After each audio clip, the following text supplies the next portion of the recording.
So hello and welcome to a new episode of B2B E-commerce Integrated. My name is Arno and I'm the Chief Product Officer at Sana Commerce.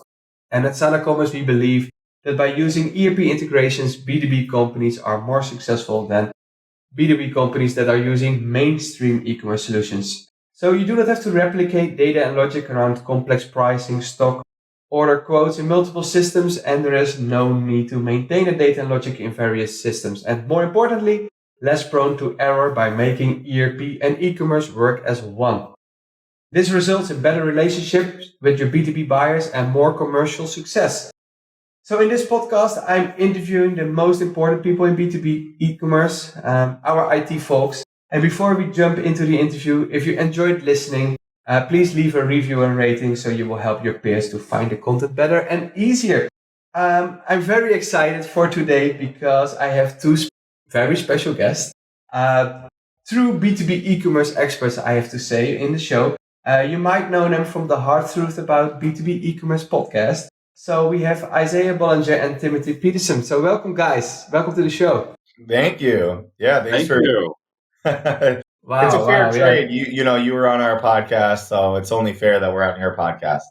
It is like that. Thank you very much. The previous one was also very, very nice. I have good memories from that. So Turkey Day, as you call that, we are not really celebrating that in the Netherlands, but Turkey Day was in between, and now we are here, right? After this big e-commerce rush, was it busy for you guys? That you say Black Friday, Cyber Monday, all that stuff? Yeah, it was interesting. I mean, it was definitely big. I went out in person, so, I'm trying to get a better sense of the in-person shopping experience and what's going on there. It was pretty busy, but not, I wasn't in a place where it was like lines out the door. Okay. But I think generally, sales were up, but not so much that, they were, it's tough because there's inflation, right? So sales are up a little bit, but there's inflation. So it's like, I'm sure, Tim, you saw a similar thing where like people weren't. Yeah, I did as well. Yeah. I mean, I'm working with some people who are retailers as well as e-commerce people, a lot of folks in B2C in addition to B2B. And so I was also out in the field, if you will, and I was actually working on a secret shopping project for a sporting goods company over the long weekend. So I placed orders online and, in store, and was reviewing ads to see if there was conflict and calling customer service. So it was busy. It was actually pretty busy. But as Isaiah said, with inflation, it's not quite clear to me exactly, where we've landed. So interesting. All right. It's like sales are up, but I don't think they're enough to really offset the fear of inflation and the costs that people are incurring from all the labor, especially labor costs are way up. It's hard to retain talent, things like that, Understood. So let's start maybe with an introduction because people will maybe not know you. Of course, if they listen to the Hard Truth, which I can definitely recommend as well. But Isaiah, starting with you, maybe a short introduction from your side. I founded a digital agency, Trellis, in 2012. Didn't really know what I was doing, pretty young, but it just evolved over the years. We describe ourselves now as more full service e-commerce with a pretty deep background on B2B. We do B2C, so we do both B2C and B2B. Let's say we're about 50-50. But yeah, I mean, got into B2B pretty early, just saw the opportunity. We were working a lot with Magento in the early days. So Magento just was a decent fit for B2B, more so than some of the other platforms. And then about 2.5 years ago, I saw an opportunity to do a B2B podcast. Didn't see a lot of information out there, just like, I'm sure you felt the same, where there's just not a lot of good information. And Tim was willing to help. I like doing things with other people. I didn't want to do a solo podcast, and Tim responded and reached out, and we partnered together on the podcast. So awesome. So let's bring it then to Timothy. So a small introduction from your side as well, please. Yeah, Timothy Peterson. It's been an excellent partnership with Isaiah. Doing the podcast together has been remarkable. We've met so many great people, and it's really, I can speak for myself. This has increased my knowledge tremendously. I felt like I knew a lot, before, but I know far, far more after talking with all the expert guests that we've had, including yourself. And so it's been, a really remarkable journey. But, I'm the old guy. I always make jokes about this, but, I started my first tech business over 30 years ago, and I've been involved in all sorts of different types of startups and e-commerce now almost 24 years. So it's really been, since that first .com boom in 1999. So I've been involved in that from B2B and B2C on the agency side and the brand side, head of e-commerce, head of marketing, and head of agencies. So it's kind of like I've come at this from all angles, and now I'm all in on getting people, educated and spreading more good words about B2B e-commerce today, because there's so much opportunity still there. Exactly. Yeah, that is what we are seeing as well. Our numbers, or if you look at the revenues going through our stores, that is continuously growing from, of course, from new customers that we are adding. That is adding to the pile. But I think more interesting is the existing customers that are growing year over year. And and also with maybe some economic downturns the coming months, years. Nobody knows that. I think it's quite interesting for the companies that are investing now in B2B e-commerce, that they can reduce costs, they can give better services. So I think digitalizing these processes is definitely going on like a lot. Of course, triggered by COVID or accelerated even more. But now it's amazing how many companies are benefiting from them. And but it is also still there that there are so many companies still to start. That is what surprised me as well. But that's the podcast for, right? To make these people aware of the things that can be better. I definitely want to talk about one thing I'm noticing is there are a lot of consumer product goods companies, let's call it consumer product goods, food and beverage, like companies that are typically like Shopify customers that we work with. Yes. And they actually, two things. One, I think people are realizing just direct to consumer is very hard. You need maybe more distribution marketplaces. Like you need kind of more of a broad strategy. I mean, look at Amazon. Like Amazon is building stores. So that tells you like there's value to like multi-channel, right? Like if the biggest e-com company is like building stores, it's like maybe we should not just like only do direct to consumer, right? Mm-hmm. But what I'm noticing is that these Shopify sites, like they really haven't thought about B2B. Like they do some B2B. They may have like, their own processes, but it's all manual. So like, I think there's also a big opportunity for some of these companies that are like, they really haven't opened up their channels for B2B e-commerce. Like they're just doing direct to consumer. And then maybe they're doing B2B through like just call on the phone, EDI, like kind of the old school way of doing things. So it's interesting to me because those companies are like further ahead in e-commerce in general, but they're behind in B2B. So I don't know. I just thought it's an interesting thing to talk about because I'm starting to see those people start to say, oh, hey, maybe we should like open this up more so than before. Yeah. And what is the complexity that you are seeing, or what in the projects, or maybe you could start with the Shopify customers that how it's for them so difficult to not bring it online. What kind of complexities are you seeing a lot? Right. I mean, you have the traditional B2B companies that I think make sense, that are more likely to work with Asana Commerce. So they're like very deep into the ERP, right? Like they're deep into Microsoft Dynamics, NetSuite, whatever it may be, right? And they're, they're pretty much purely B2B. But you have these newer, not even necessarily newer, but kind of newer. Like let's say within the last 20 years, Tim, I'm kind of thinking like these CPG companies that, they're pretty successful. They've built up a pretty successful online business, generally through Shopify. It's not just Shopify, but Shopify is obviously kind of like the popular D2C channel, but very few people have like actually thought about B2B on Shopify. They're just like, hey, we're selling to consumers and that's our business. Yeah. But I think they're starting to realize like, oh crap, like we need to kind of think differently and we can't just rely entirely on.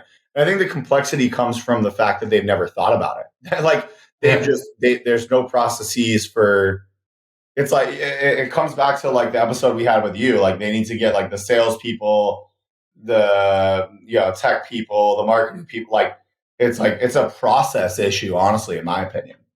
Well, yeah, and one thing I would add too is that for example, a number of the businesses I've worked with are health and wellness businesses. I'm kind of deep in that space, and one of the bigger players is Nature's Bounty. And I worked with them in a number of roles over the years and consulted as well. They did a catalog business, a retail business, then e-commerce, and then they were trying to figure out, well, what do we do, for B2B e-commerce? And it was something that they came to, over a lot of time, even though they're a multi-billion-dollar company producing, I think they're still the world's largest vitamin producer, for all different other companies. And so it took them a long time to kind of get to that point. It's that American phrase. And, I don't know, listeners, you probably have listeners from all over the world, but it's like putting all of your eggs in, one basket. Well, they just put them in like one or two baskets and really think of all of these other things that they could be doing until their competitors were really getting ahead of them and they had to invest in it.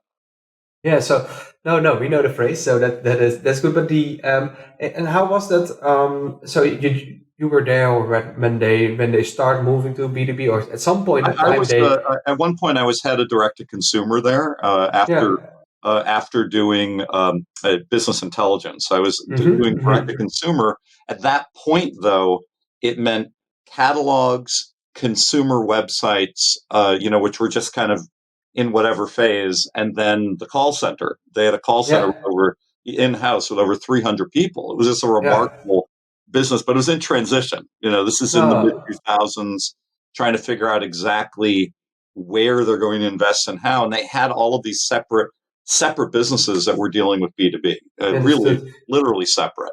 Not understood.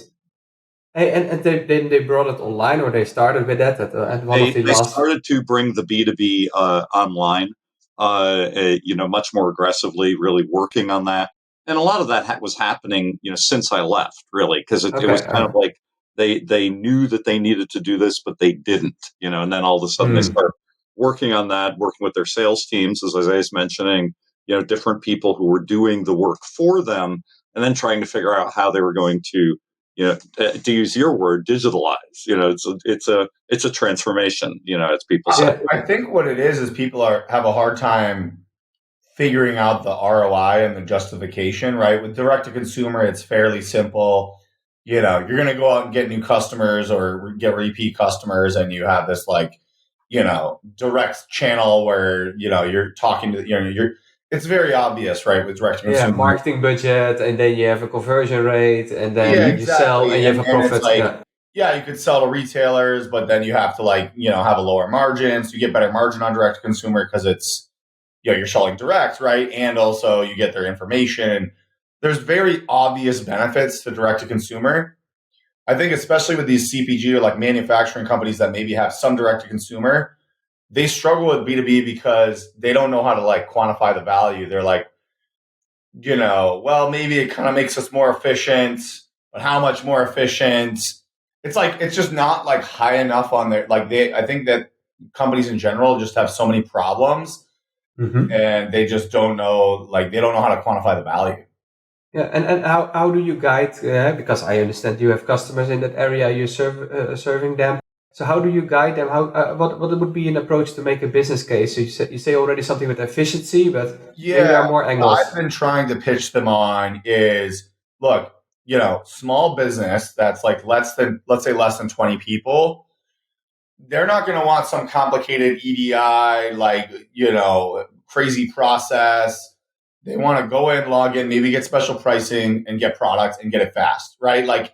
They're not that different from consumers, but they want, better pricing and whatnot. I mean, even Trellis, we're 80, 85 people.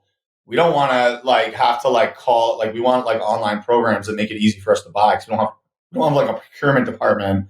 We're not buying a lot of physical goods. It's not our core business. We don't buy some, right? So I think that they're missing this huge market of, sole proprietors up to 25 to 50 people type companies. that they don't want this like big bloated kind of like salesy experience. They just want to like go on, get their wholesale pricing and get products. I don't know if you, Tim, if you feel the same way, but that's where I think they're missing out on the market is like direct to consumer is not enough for that. They need something a little more bespoke for B2B, but it needs to be like sort of automated, right? You know? Oh, I agree with you, Isaiah. I do. I see some of the same. And also what I would add, and this is it's sort of an interesting observation to me, is I feel like I've become more of a storyteller, over the years and trying to convince people what they have to do. And I'll just lay out scenarios and I'll say, well, here's what your competitors are doing. Or have you talked to your consumers recently? Because here's what they say. Here's what they do. Here's what they prefer. So if you're end consumer as a B2B, company that could have a big B2B e-commerce operation, in theory, if they could have a big one in theory, what does that end consumer really want? Well, if you start talking with them, you realize you have to build it.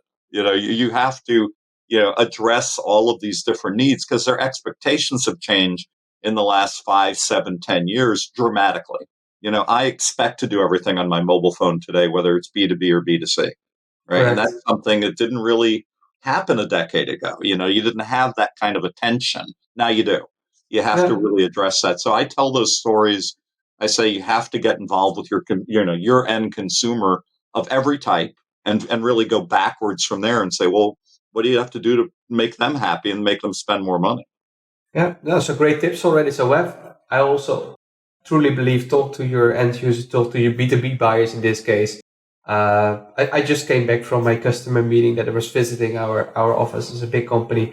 They are actually a supplier of everything you need on these ski pistes, on these winter resorts, like all those big machineries, these. So that's in a very nice, and they were talking a lot to their B2B buyers, and that's mostly the owners of these resorts or the people that are doing maintenance of the machines and everything like that. And by continuously being in contact with them, you get every time new input on how to improve the experience, right? So if some machine is broken on a mountain, you want to have the ability to order a spare part, and you want to quickly figure that out when it's freezing even or snowing. That is not. You need to think about that and how you can make solutions. The quick follow-up to this is that, a real interaction I had recently was and this is, again, buyers, in a B2B situation saying that they wanted to take their phone, take a picture of a part, have it, immediately match to something online. All that just has to be done today. I mean, you can't, have to take a look at a part and then see if you can find a serial number, then type it in on a laptop. I mean, that's not what people do anymore. No, these are also the challenges we are solving because, simply these companies have that's hundreds of thousands of parts. That is crazy. Just the amount, and they are not so. In D2C or all the items that you're ordering from a consumer, they are always nicely described and so on. But these parts, most of the time they have a number and some description. But if you're searching for wheel, you get 10,000 wheels from that store. You still don't know what wheel you need to buy or what. Yeah. Well, that's actually another interesting part is that I think there's a lot of the value, right? They don't know how to qualify the value, and there's a lot of value in getting your product data online in like a good user experience where it's easy to filter, go through the the digital catalog, right? Like just build this really good digital catalog with e-commerce and you'll get more sales, right? Just from people looking. Maybe they do call in. They're more likely to call in when they see all this information. And then it's funny because people are like, oh, we want help with SEO. It's like, no, the number one thing that's going to help you for SEO is like, just get your catalog good online. Like in good shape. Number one, going to like impact sales. And then one more thing that I think people should be doing is if they're in that kind of business that's schematic and parts is there's more and more ways to build schematics and heat maps. And like there's an AR company we work with called Lever. They'll do a 3D model and then you can touch different parts of the model, link to that. So let's say it's like the whole tractor. And then within the tractor, you could click on the parts, right? So there's so many ways that this stuff can be more interactive. And that technology is it's not like $1 million to get this up and running. Like these are things you can get up and running for, it's not going to be $0. It might be tens of thousands, but like the ROI is definitely there, I think, for the price point now. Maybe small Christmas present for the listeners, especially for the customers. So we are going to ship this kind of functionality out of the box soon, because most of the time, like the Magentos or the Shopify's, they have it maybe with an add-on kind of, that it is a plugin in the store. And that's kind of cool. That's good, but it's missing. Then it's quite hard and still to make a link between the data from a PIM or ERP to these models and then bring that online to the store, right? Yeah, I think that is the hard part. Yeah. And we bring it all together, and we're going to ship this. We call it exploded views and interactive exploded views, fully rendered, super sharp, super quick, that you indeed from a machine or from any complex piece of equipment that you can click and search and say, I need this spare part of this, and directly can put it in your shopping cart and check out. So yeah, I'm pretty excited about that. That was sometimes you have this, when I'm from a whole team with product owners and product developers and so on, developers, and we had a meeting last week, and if people start applauding, right, if they show a new feature, then it's a good thing, right? Sometimes it happens, Another thing I would say to your listeners is that, if I had a client say, well, we don't have any of those images, so we'd have to pay people to create them. I was like, no, you have them, because you had your engineers create all of these products. Where's all that, right? And so sometimes it's even that it's somewhere on the server. Yeah, it's that kind of a leap where they're not aware of the assets that they have that they can leverage, to really get this improved. If you don't have them, there are companies that'll go out and help you for pretty reasonable money, and these are assets you probably should be investing in, to have better content for your end users or your downstream suppliers, right? I mean, that's another thing is I feel like it's shocking how bad some of these manufacturers are at delivering product data to their distributors.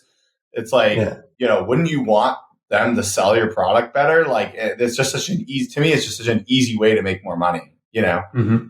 Yeah, no, correct. Yeah, and that is maybe also one of the reasons why B2B e-commerce projects are failing, right? Maybe you have experienced also some failed project, but if data is not correct or you're not showing the correct product information, that is, I think, one of the reasons I see often. It's also about, the wrong starting point, that you say, business wants a B2B store. Let's just open it, not talking with all the different disciplines. We talked about it before as well in the previous, in the Hard Truth podcast, but you have maybe some other examples or learnings to share, or what you have seen on B2B e-commerce projects fail?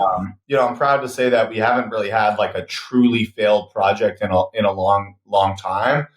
I think there's a couple ways to look at failed projects, right? Like you could, not every project we've had has had like amazing success and astronomical numbers, because I think that's not something we have full control over. It depends on their brand and product market fit and so many things. But generally, we've got our process down where we have like, I would say nearly 100% success rate in 2022 of just like start to finish. Some of these have pushed into 23, right? They're going to go live in 23, but project starts, we finish it. Can't say that everything's perfectly on budget. There are some out of scope and things like that. But going back into some of the lessons we learned from before this, part of the reason our success rate is high is because we did have some failings where we did learn the hard way. The hard truth about B2B commerce, I think, comes from that a little bit. Definitely, ERP integration is one. I think that we've realized how important and critical and difficult that is, especially with speed. It's one thing to integrate, but it's another thing to have the speed of the integration be there in a way that works for the customer, and especially with real-time pricing. One thing we found that was challenging was to do like real-time pricing from the ERP, but for configurable products, like where like the product had a lot of options, and then on the category page, it's loading like 30 products, and each product has like 30 options, and there's a lot of things that go into making that efficient, and like that was harder than I think we thought initially. We've got that down now for at least the integration product that we built, which is the Infor one I think we've talked about. Yeah. A little bit different than the market you guys are in, but similar concept, right? It's just a different ERP. So I think the ERP integration is like the first failure point that we see. And then the other is product data, right? I mean, if your product data doesn't work well, it's just not, the project's not going to work well. And then the other third failure point, I think, is just processes and just people not being on the same page and just like kind of a failure of leadership, you know? Yeah. I mean, for me, yeah, one of the biggest failures I've ever been a part of, it was just extraordinary, a big disaster. It was really a multi-million-dollar project that was for a now bankrupt retail company. And they had all kinds of different things going on. They manufactured clothes for themselves and for other brands. So they had this other, business on the side. They had e-commerce, they had retail stores, and they completely messed up like real-time inventory management for all of their systems. It was completely messed up. And I kind of came in at one point in this project and I just wanted to leave. I mean, I was like, guys, I don't even know why you're just in the middle of something. It's so horrible. I don't know how you're going to come in and fix something that's broken in the middle of a project. It was really a project that was so unfortunate. And people did lose jobs, and the business did go bankrupt over it. And so that's really the lesson. I think that's like failed leadership and failed processes. It comes down to basic stuff when you think about it. It's product data, pricing, order data, order management, inventory. Like generally, the concepts are pretty basic. The execution, I think, is just harder than people think because maybe you have 20 warehouses. It's not as simple as, one-to-one pricing, right? But I'm curious, Tim, like how the inventory failed. Like did they just not think through all the scenarios and the edge cases? Yes. I mean, the specifics, as I remember them, is that, they had, I think at the time they had 500, 600 retail stores. They had acquired different brands, right? So they kept the systems that the other brands had been using and tried to integrate the information from these other brands into whatever system they have instead of replacing and regularizing and making sure that it was really one system, one true data. Systems together, and it was just, and they were manufacturing, and they had different warehouse relationships, and they had a separate warehouse for e-commerce at the time. They weren't pulling from stores to send to e-commerce. It was really all of these separate components, and instead of taking a deep breath and saying we need to understand and how to have a baseline across all of this and figure out how to go from there, they said we're going to put lipstick on the pig, to use another phrase. We're going to have this beautiful website, and it's just really about going back to the failures. I think the reason I think it's just so important is because part of the reason I think B2B e-commerce is behind is because there's just been so many failures in the market, right? Like there's just, and then when people fail, then they're like, oh, it didn't work, so we're not going to do this, right? So, they failed with whatever. They're not going to try Sana Commerce because, we failed with whatever XYZ in the past. So, they're too scared to try again. So, which I think is a mistake, obviously. But one of the big things that we've solved that has prevented a lot of success is a couple things. One, refusing to put lipstick on a pig, which is in the past we might say we knew that the idea wasn't great. Maybe we make the front end good, but the back end is shit. And sorry, excuse my French. I don't know if we're allowed to swear on this podcast. It's okay. Regulated by public television, I assume. Putting lipstick on the pig is, I think, a very important analogy in our industry. And a lot of people don't get that. There's just so much bad code, bad data, bad stuff going on, right, behind the scenes that the customer doesn't see. And I think a lot of businesses just think, oh, if I make this nice little shiny front end, hire Trellis to make it look good on the front end, that'll be successful. And it's just not. So two things that have reduced our failure rate to basically zero on projects, or when I say zero, I mean at least the project is completed, right? Once again, I can't promise the success rate of the post-launch, and there's much That's like, we could do 10 episodes on that. Yeah. But the failure rate going down to 0 is a result of two things. Basically, saying no to lipstick on a pig, trying to convince them like, hey, we need to go fix your ERP or fix the pig issue fix the backup, whatever the core issues are. And if they refuse, we walk away. Mm-hmm. But we're doing very deep discovery. So our discovery just wasn't deep enough, wasn't thorough enough. And now it's like, it is harder to sell, to be honest. Sometimes our close rate goes down because we do, a 20 grand discovery. And then we also uncover the truth, which sometimes means the project is twice the cost and we lose the project. But at least we're like losing failure. We're getting out of those projects are going to fail, right? The guy That's a big takeaway. Deep discovery. I'm glad you said those two words. Deep discovery is so critical to the success of most of the things that I've worked on in recent years. Deep discovery. If people aren't like crying in a room, saying, "I can't believe we have this," if they're not, you're not getting them to that point. You have to get them to that point. And it's going to fail, right? Like you need, and even with a deep discovery, we still get scope creep. Like we do 100 hours of discovery of like going through all their systems, everything, and we still get scope creep. So imagine if you don't do that. Imagine like it's just, you're basically going into an open-ended project. And that's why I think the industry is so. No, you shared some amazing points. So definitely a learning there as well. And but maybe you elaborate also, and that's where we are, of course, took that challenge years ago already. But the importance of the ERP integration, or that you need it as an ingredient. Yeah, that's why we have this podcast. We are trying to convince people that you say, hey, I always say, clean up your house. Make sure that you have at least an ERP. It's your single source. Yeah, you mentioned as well, Timothy. Define single sources of truth.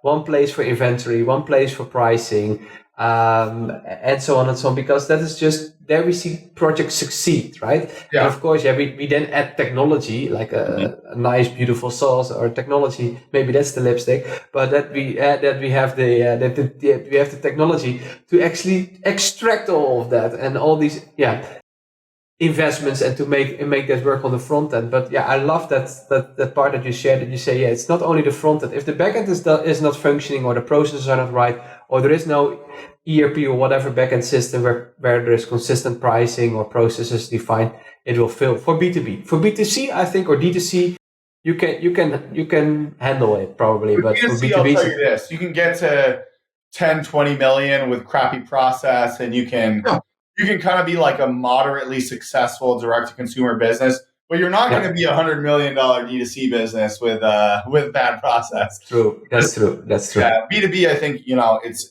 they're just going to completely fail if they don't fix that, because it's so much more process heavy. But I think it's a really simple but important point, is single source of truth. And I think people don't get that. Mm-hmm. And I think it's okay if your single source of truth is in multiple places for different data. When I think that people don't get that concept, right? You need to have a single source of truth for, maybe your ERP is single source of truth for inventory, pricing, whatever that may be. But maybe your single source of truth for images is the e-com platform or a PIM. Yeah. It's okay if they're different things. But it has to be one system for one thing of record, like data, right? You can't have two things that are the single source of truth for inventory. It just doesn't work. Correct. I mean, one other thing that I would just add too is that part of this and I love the deep discovery term. It's one of my favorite terms. Part of that is really list, like Isaiah said. Sometimes you say no, to the client. You say, if that's what you want to do, we can't do that, right? You just want a front door, and all of this stuff isn't fixed. But we won't do that. Like what I say is we can do that, but we won't do it because we think it's not a good idea. But part of it, like and again, I've learned to do this over the years, is that I get like deep into interviews or questionnaires or surveys with stakeholders, with their businesses, clients, or end consumers. That's a big part of the whole early stage of a process. It's like I don't want to just say they're hiring me to do X and I do it. Right? You can't. It's too risky. you have to go in and say, well, wait a minute, why are you doing that? And let's take a look at, the big picture here. And then there's always more. You realize that you're bringing things to people's attention, and that's really the value, of having this kind of discussion we're having here. Correct, and we are also, the bigger the client is or the bigger the company, our discovery is also bigger. It also depends on their landscape, obviously, and the complexity. So yeah, I also truly believe that we that you need to do that to uncover the truth, to get that. And sometimes it's painful, right? That you say, yeah, it's all over the place. You need to do a lot of things first to make B2B e-commerce work, and sometimes we actually wait when Sana's being sold to first an ERP project with the partner, let's say. So yeah, that we are indeed, like maybe with what Isaiah was mentioning as well, we are postponing maybe our deal, but we want the success rate. So then we say, okay, we wait a half year or a year for some things to fix first in this process, and then Sana comes in and we make it happen. So that's cool. Hey, one thing, because I'm still very interested in that part, Isaiah, is that you have actually, from the agencies that I'm talking to, I think you have tons of knowledge about ERP integration, and you had a nice adventure with Infor. I think you embrace the thing that it's important to get for these B2B customers, an integrated solution to get data, pricing, and inventory from Infor to that. I think it was a Magento store. What kind of struggles were you facing? Because I'm always sharing, we solved this for SAP and we solved this for Dynamics, but for other ERPs, it's the same, right? I mean, Magento projects generally aren't the cheapest. So I think a lot of people in this industry, they came from a world where they got this like kind of cheap out of the box solution that wasn't very good for very cheap. Then when you go from like, let's call it like, a Honda, like a used Honda, to like, a more modern car, like the jump up is pretty high. And I think they're just not really ready for that sometimes. So that's been a bit of a challenge, but from like a process technology challenge, one, I think, is that people struggle with the concept of source of truth and product information. They've never really had good product information. So, they just have part number, SKU, price, like the basics. And then all of a sudden it's like you're trying to build an e-commerce site. Like we need images, we need attributes, we need all these things that make it a good experience, and they struggle with that. So that's something that we've developed more of a service around and trying to help people with product data more and more. But on the technical side, definitely pricing was probably the biggest challenge, because the pricing needs to be real time. I don't think people understand how hard that is, especially with ERP systems that a lot of them weren't designed to display real-time pricing on the front end, especially at the amount that you needed to display, like the amount of calls. So we actually had to partner with a Infor expert. So they're an Infor ERP implementation company. They only do Infor.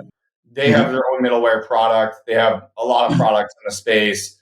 So we have to cache the data in their middleware so that it can be like, if we did it direct to the ERP, it would be impossible.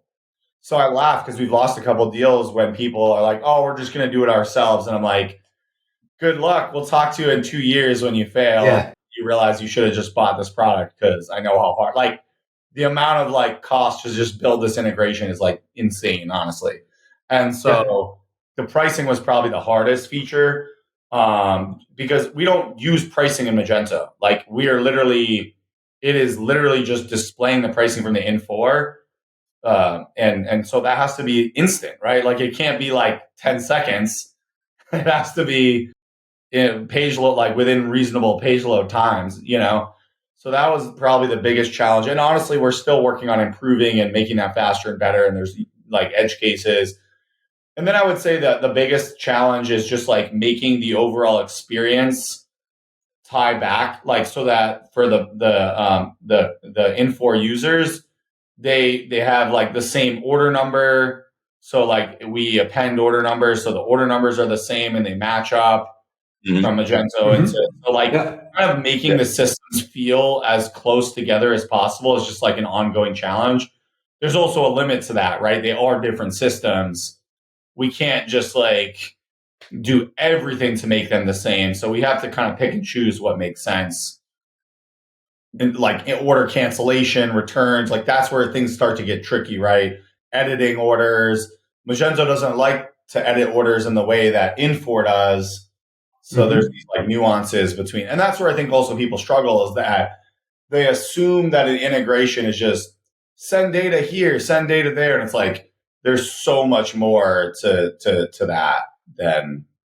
Yeah, great explanation. And actually, that's the reason why we've built the products now for SAP and Dynamics, to solve all of that in an easy way. But hopefully at some point in time, Infor and all the other ERPs as well, so that we can help the other customers as well out there in the world.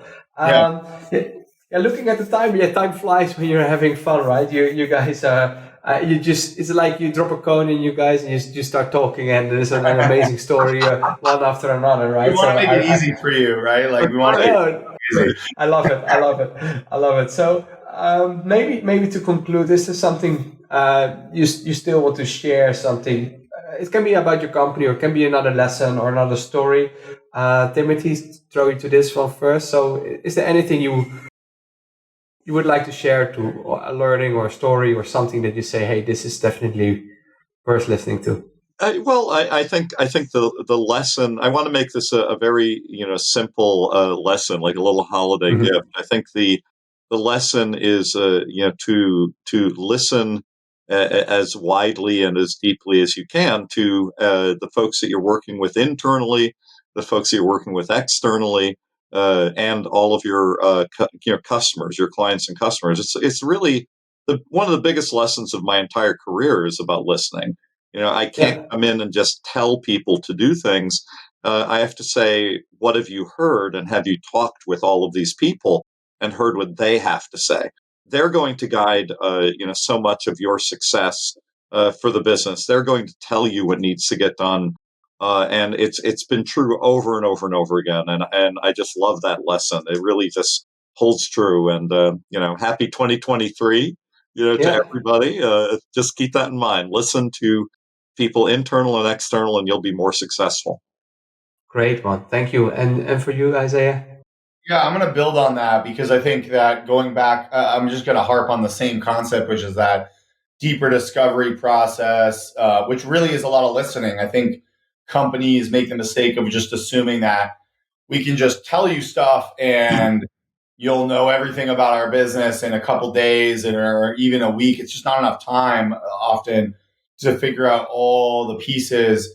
And I think that companies should really, especially in B2B, if they're not far along with B2B e-commerce, which most companies are not. And when I say far along, I mean like if you're not 50% of sales or more in B2B e-commerce, like meaning majority, like if still it's a small segment of your business or zero, I think you should really invest in a discovery with someone like a Trellis or with someone like Tim or just an expert in the industry, and take the time to listen to lots of different people, lots of different experts, your own employees, guys in the warehouse, guys. I think that there's not enough listening of the people doing the work and just executives making decisions, and then they don't actually go talk to the people that print the labels, ship the packages, log into the ERP, and there's just, I think, a lot of disconnect sometimes between that, especially as the companies get bigger, and take the time to listen and put together a kind of a roadmap and a systems. I think a systems architecture is the way to think about it, right? Source of truth, here's the, Sana is this piece, ERP is this piece. Maybe I have another CRM, maybe I have PIM, and how do these things all work together? And really think about it from a architecture perspective, a long-term perspective, and not just, going back to the lipstick on the pig problem, because it just doesn't work, right? It might buy you a month or a quarter, but eventually you're going to feel the pain of not doing things right, Exactly. Awesome lessons, and lipstick on a pig. I will definitely remind that was fun. So thank you very much, guys. Really appreciate this. Once again, time flies when talking with you guys, and see you hopefully next time. I think there is a lot of topics still to talk about, to debate about. So yeah, I wish you already a happy 2023 and some nice holidays, because they are close to the door. And so see you in the next year then, probably. Thank you, Thank you Arno. very much. Thank you. Yes, thank you.